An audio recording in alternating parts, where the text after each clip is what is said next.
Hello everyone. So మనం ఈ వీడియోలో ఆర్ఆర్బి ఫార్మసిస్ట్ ఎగ్జామ్కి సంబంధించి 30 డేస్ ప్రిపరేషన్ ప్లాన్ని డిస్కస్ చేద్దాం. అలాంగ్ విత్ ఇంపార్టెంట్ ఏరియాస్ ఏంటి, ఇంపార్టెంట్ సబ్జెక్ట్స్, ఇంపార్టెంట్ టాపిక్స్ ఏంటి, both pharmacy subject and general స్టడీస్లో చూద్దాం. ఓకే, సో చూడబోయే ముందు మీకు ఒక చిన్న ఇన్ఫర్మేషన్. సో నేను ఇంతకుముందు కూడా ఒక అరౌండ్ 60 వీడియోస్ దాకా ఆర్ఆర్బీకి సంబంధించి ఇంపార్టెంట్ టాపిక్స్ మీద వీడియోస్ చేశాను. Okay, complete detail like previous question papers, important topics. So దాని లింక్ మీకు డిస్క్రిప్షన్లో ఇచ్చాను. ఇంతకుముందు చూడకపోతే ఒకసారి చూడండి. ప్లస్ ఒక వాట్సాప్ గ్రూప్ లింక్ ఇచ్చాను ఆర్ఆర్బీకి సంబంధించి. అందులో జాయిన్ అయ్యి మీరు ఇంపార్టెంట్ టిప్స్ కానీ ఏదైనా డౌట్స్ కానీ క్లారిఫై చేసుకోవచ్చు. సో ఒకసారి ఆర్ఆర్బీ ఫార్మసిస్ట్ ఎగ్జామ్ డేట్స్ గురించి ఒకసారి మీకు ఒకసారి చెప్పిన తర్వాత మళ్ళీ యాక్షన్ ప్లాన్కి వెళ్తాను. లాస్ట్ దాకా చూడండి, యూజ్ఫుల్గా ఉంటుంది. సో మీకు RRB exam dates already announce చేశారు, తెలిసిందే మీకు. సో నెక్స్ట్ మంత్ అంటే మనకి ఏప్రిల్ 28 to 30 మధ్యలో ఉండొచ్చు. మీకు డిఫరెంట్ షిఫ్ట్స్లో ఉంటుంది. సో ఏప్రిల్ 28 to 30 తెలిసిందే. సో ఈ డేట్స్ మధ్యలో మీకు ఏదో ఒక డేట్లో వస్తుంది. నెక్స్ట్ సో మీరు ఒక 10 days ముందు, సో 10 days ముందు మీకు exam city, so exam city and date మీరు లాగిన్ అయ్యి చూసుకోవచ్చు. నెక్స్ట్ 4 days ముందు మీరు హాల్ టికెట్స్ని కూడా డౌన్లోడ్ చేసుకోవచ్చు అని మనకు క్లియర్గా ఇచ్చారు సర్క్యులర్లో. నెక్స్ట్ దానికంటే బిఫోర్ మీరు ఏం చేస్తారంటే, మీ ఆధార్ అథెంటికేషన్ జరగకపోతే ఒకసారి మళ్ళీ మీరు లాగిన్ అయ్యి ఆర్ఆర్బీ వెబ్సైట్లో మీ ఆధార్ అథెంటికేషన్ కంపల్సరీ చేసుకోండి. లేదంటే మీరు ఎగ్జామ్ రాసినప్పుడు ఎగ్జామ్కి వెళ్ళినప్పుడు ఆధార్ అథెంటికేషన్ లేకపోతే ప్రాబ్లమ్స్ వస్తుంది మనకి. ఓకే, సో అది కంపల్సరీ మీరు చెక్ చేసుకోండి. సో నెక్స్ట్ మీకు తెలిసినట్టు యాజ్ యూజువల్ ఇంతకుముందు వీడియోస్ కూడా చెప్పాను, డిస్కస్ చేశాను. సో ఎగ్జామ్ ప్యాటర్న్ ఎలా ఉంటుందంటే మనకు టోటల్గా 100 క్వశ్చన్స్ ఉంటాయి. సో 100 క్వశ్చన్స్లో 70 క్వశ్చన్స్ మనకి ఫార్మసీ సబ్జెక్ట్ నుంచి ఇస్తారు. Okay, remaining 30 questions general studies నుంచి ఇస్తారు. సో ఫార్మసీ సబ్జెక్ట్ సిలబస్ వాళ్ళు ఇచ్చింది చాలా ఎక్కువ సబ్జెక్ట్స్ ఉన్నాయి. అందులో నేను ప్రీవియస్ క్వశ్చన్ పేపర్ని అనలైజ్ చేసి మీకు ఇంపార్టెంట్ సబ్జెక్ట్స్ని మీకు ఇంతకుముందు వీడియో చేసిందే మళ్ళీ ఇంకొకసారి చెప్తున్నాను. See here. సో అందులో మనకి హై వెయిటేజ్ ఉన్న సబ్జెక్ట్స్ అంటే around 40 to 50 marks out of 70 క్వశ్చన్స్లో 40 to 50 క్వశ్చన్స్ కవర్ అయ్యేది ఈ 9 సబ్జెక్ట్స్ నుంచి. Like pharmaceutics, pharmacognosy, pharmaceutical analysis, pharmacology, human anatomy, inorganic chemistry, organic chemistry, jurisprudence, biopharmaceutics. Okay, so వీటి మీద ఫస్ట్ మీరు ఫోకస్ చేయండి. ఇంకా స్టిల్ టైం ఉంటే మీకు ఈ లో వెయిటేజ్ సబ్జెక్ట్స్ని కూడా ఒకసారి చూసుకోండి, ఇవి తక్కువ క్వశ్చన్స్ వస్తాయి. ఓకే, సో జనరల్ అవేర్నెస్లో మనకి general arithmetic, general reasoning, general awareness, general science ఉంది. So general science questions general మీరు ఈజీగా పెట్టేస్తారు. మనకు ఫార్మసీలో వచ్చిన సైన్సే ఇంచుమించుగా ఉంటుంది. ఓకే, అది పెట్టేస్తారు, దీని గురించి ఎక్కువ ఫోకస్ చేయాల్సిన అవసరం లేదు. ఓకే, నెక్స్ట్ రీజనింగ్ చదవండి ఫస్ట్. సో రీజనింగ్లో మీకు ఇక్కడ ఆల్మోస్ట్ అన్నీ ఇంపార్టెంట్వే. ఓకే, సో కొంచెం సింపుల్గా ఉంటుంది. దీనికి సంబంధించి కొన్ని వీడియోస్ నేను లింక్ పెట్టాను ఆల్రెడీ డిస్క్రిప్షన్లో, చూడండి ఒకసారి. కొన్ని చేశాను ఈ రీజనింగ్ మీద, అరిథమెటిక్ మీద కొన్ని వీడియోస్ చేశాను. నెక్స్ట్ కంటిన్యూస్ వీడియోస్ కూడా కొన్ని చేస్తాను బోత్ సబ్జెక్ట్ మీద అండ్ జనరల్ స్టడీస్ మీద.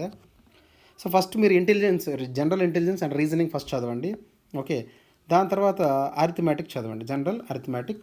నేను ఇక్కడ ఇంపార్టెంట్వి బాక్స్ చేశాను కదా, అవి మాత్రం చదవండి జనరల్ అరిథమెటిక్లో. రీజనింగ్లో అయితే మీరు ఆల్మోస్ట్ అన్నీ చదవాలి, ఇందులోంచి ఎక్కడి నుంచి అయినా ఇవ్వచ్చు వాళ్ళు క్వశ్చన్స్. ఓకే, సో జనరల్ అరిథమెటిక్లో నేను ఇలా ఇంపార్టెంట్ ఏవైతే బాక్స్ చేశానో ఆ బాక్స్లోనే ఫస్ట్ చదివేసేయండి. ఓకే, నెక్స్ట్ జనరల్ అవేర్నెస్లో అయితే మీకు ఆల్రెడీ దీని మీద వీడియో చేసి చూడండి, మీరు డీటెయిల్డ్గా ఉంటుంది. ఓకే, సో జనరల్ అవేర్నెస్లో మనం ఏం చదవాలనే దాని మీద ఒక వీడియో ఉంది, మీరు చూడండి ఒకసారి. ఓకే, సో నెక్స్ట్ మన ప్రిపరేషన్ ప్లాన్ మీద చూద్దాం నెక్స్ట్ డిస్కషన్. సో 30 days ఉంది మీకు అరౌండ్ ఎగ్జామ్కి. ఓకే, 30 daysలో మన యాక్షన్ ప్లాన్ ఏంటి, మనం ఎలా ప్లాన్ చేసుకోవాలి. ఓకే, సో ఈ 30 daysలో మీరు అట్లీస్ట్ పర్ డేకి ఒక 10 hours అన్న చదవాలి, 10 hours అన్న per day. Okay, so 30 days time table లాగా నేను చెప్తాను అప్రాక్సిమేట్లీ. సో మీరు 10 hours పర్ డే చదవాలి, అట్లీస్ట్ కంపల్సరీ చదవాల్సిందే. ఎవరైనా జాబ్ చేస్తుంటే లీవ్ పెట్టైనా చదవండి సీరియస్గా. ఆ 10 hours మీరు 7 hours ఫార్మసీ సబ్జెక్ట్ ఇవ్వాలి, ఎందుకంటే మనకు 70 మార్క్స్కి ఉంది out of 100. Next remaining 3 hours మీరు జిఎస్కి ఇవ్వాలి, జనరల్ స్టడీస్కి ఇవ్వాలి. ఓకే, నెక్స్ట్ సబ్జెక్ట్ కూడా ఏం చేస్తారంటే ఒక సబ్జెక్ట్ని తీసుకొని ఫుల్ డే చదివితే బోర్ రావచ్చు. మరి ఏం చేస్తారంటే రోజుకి మీరు 2 సబ్జెక్ట్స్ చదవండి. హాఫ్ డే అదే 7 అవర్స్లో 3.5 అవర్ ఒక సబ్జెక్ట్, 3.5 అవర్ ఒక సబ్జెక్ట్ అలా చదవండి. ఓకే, స్ప్లిట్ చేసుకుంటే ఈజీగా ఉంటుంది. మరి సబ్జెక్ట్ని మనం ఎలా చదవచ్చు అంటే action plan see here. So మనం 30 డేస్ ఉంది అనుకుంటే ఫస్ట్ సబ్జెక్ట్ని మనలో ఫార్మాస్యూటిక్స్, ఫార్మకాగ్నసీ మీరు 6 డేస్ తీసుకోండి. ఓకే, 6 డేస్ అని పెట్టుకోండి ఈ రోజు నుంచి. 6 డేస్లో మీరు ఏం చేయాలంటే మార్నింగ్ అంతా ఫార్మాస్యూటిక్స్ చదవండి, 3.5 అవర్. మళ్ళీ తర్వాత ఏం చేస్తారంటే మధ్యలో ఒక 1.5 అవర్ జనరల్ స్టడీస్ చదవండి. మళ్ళీ ఫార్మకాగ్నసీ మళ్ళీ 3 అవర్స్ చదవండి. ఫార్మాస్యూటిక్స్ ఒక 3.5 అవర్, ఫార్మకాగ్నసీ ఒక 3.5 అవర్స్, టోటల్ 7 అవర్స్ సరిపోతుంది మనకి సబ్జెక్ట్కి. నెక్స్ట్ 3 అవర్స్ మీరు జనరల్ స్టడీస్ చదవండి. ఓకే, సో నెక్స్ట్ మళ్ళీ ఫార్మాస్యూటికల్ అనాలిసిస్ నుంచి ఎక్కువ క్వశ్చన్స్ ఇచ్చారు లాస్ట్ టైము. సో కాబట్టి దానికి మీరు అరౌండ్ 2 డేస్ వేసుకోండి. ఓకే, నెక్స్ట్ హ్యూమన్ అనాటమీ, ఫార్మకాలజీని కాంబినేషన్లో చదవండి, ఈజీగా ఉంటుంది మనకి. ఓకే, సో దానికి కూడా మీరు ఏం చేస్తారంటే ఒక 6 డేస్ తీసుకోండి. Next inorganic chemistry, organic chemistry కూడా మీరు ఫార్మకాలజీతో కలిపి చదివితే ఇంకా ఈజీగా ఉంటుంది. Okay, organic chemistry. సో ఆర్గానిక్కి మీరు ఒక 5 డేస్ తీసుకోండి. జ్యూరిస్ప్రుడెన్స్కి, బయోఫార్మాస్యూటిక్స్కి ఒక 4 డేస్ తీసుకోండి. టోటల్గా 23 డేస్ వస్తుంది. సో మనకున్న 30 డేస్ కదా. సో రిమైనింగ్ 7 డేస్ ఉంటుంది కదా. ఆ 7 డేస్లో మీరు ఏం చేస్తారంటే లో వెయిటేజ్ సబ్జెక్ట్స్ ఉన్నాయి కదా, ఆ లో వెయిట్ సబ్జెక్ట్ని మీరు రిమైనింగ్ 7 డేస్లో కొద్దిగా కవర్ చేసుకుంటారు. లో వెయిట్ సబ్జెక్ట్స్ని, ఆబ్జెక్టివ్ క్వశ్చన్స్ని ప్రాక్టీస్ చేయడం. సో కంపల్సరీ గుర్తుపెట్టుకోండి, ఎవ్రీ డే మీరు అట్లీస్ట్ ఒక 20 to 30 ఆబ్జెక్టివ్ క్వశ్చన్స్ని ప్రాక్టీస్ చేయండి. చాలా ఇంపార్టెంట్. మీరు ఎంత చదివినా కూడా ఆబ్జెక్టివ్ క్వశ్చన్స్ని ప్రాక్టీస్ చేయకపోతే మీరు చాలా కన్ఫ్యూజ్ అవుతారు ఎగ్జామ్లో. కంపల్సరీ ఇది గుర్తుపెట్టుకోండి.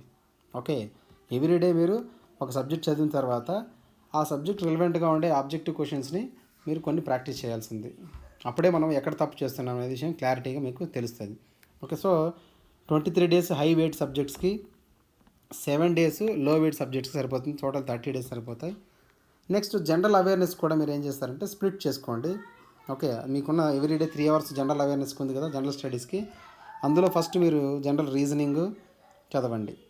సో జనరల్ అవేర్నెస్లో జనరల్ అవేర్నెస్లో మీకు like geography, history, current affairs, sports something ఉంటాయి. సో మేజర్గా కరెంట్ అఫైర్స్ చదవండి. కరెంట్ అఫైర్స్ ఎక్కడి నుంచి చదవాలి అంటున్నారు చాలామంది.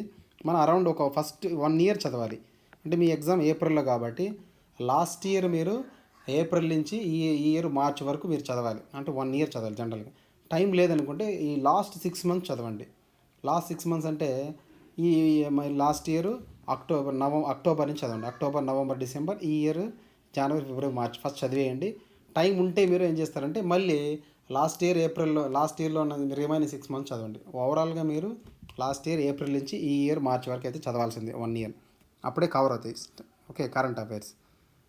సో ఇంకా ఇన్ డీటెయిల్గా మీకు మనం నెక్స్ట్ వీడియోస్లో వస్తాయి. Like previous year question paper analyse చేస్తూ ఆల్రెడీ ఒక 3 వీడియోస్ చేశాను. ఆ వీడియోస్ లింక్ డిస్క్రిప్షన్లో ఉంది. దాంతోపాటు కంటిన్యూషన్ ప్రీవియస్ ఇయర్ క్వశ్చన్ పేపర్ని కంటిన్యూ చేస్తూ నెక్స్ట్ వీడియోస్ పెడతాను. ప్లస్ మనం సబ్జెక్ట్ని, జనరల్ స్టడీస్ని కూడా ఏ సబ్జెక్ట్ని ఎలా చదవాలి, జనరల్ స్టడీస్లో కూడా ఎలా చదవాలి, particular topics like current affairs, polity, వీటి గురించి ఇన్ డీటెయిల్గా నేను మీకు డిస్కస్ చేస్తాను నెక్స్ట్ వీడియోస్లో. ఓకే, సో ఈ 30 డేస్ యాక్షన్ ప్లాన్ అయితే తీసుకోండి. దీంట్లో మీ టైంని బట్టి కొద్దిగా అడ్జస్ట్ చేసుకోండి. 10 అవర్స్ అయితే మినిమం చదవాలి. దానికంటే ఎక్కువ చదివితే మళ్ళీ well and good.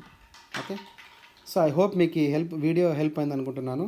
So WhatsApp గ్రూప్లో జాయిన్ అవ్వండి. మీకు ఏదైనా డౌట్స్ ఉంటే క్లారిఫై చేసుకోవచ్చు. కొన్ని ఇంపార్టెంట్ పాయింట్స్ కూడా అందులో మీకు షేర్ చేస్తూ ఉంటాను. Okay, so all the best for your preparation. Thank you. Like చేయండి, షేర్ చేయండి, సబ్స్క్రైబ్ చేయడం మర్చిపోవద్దు. Thank you.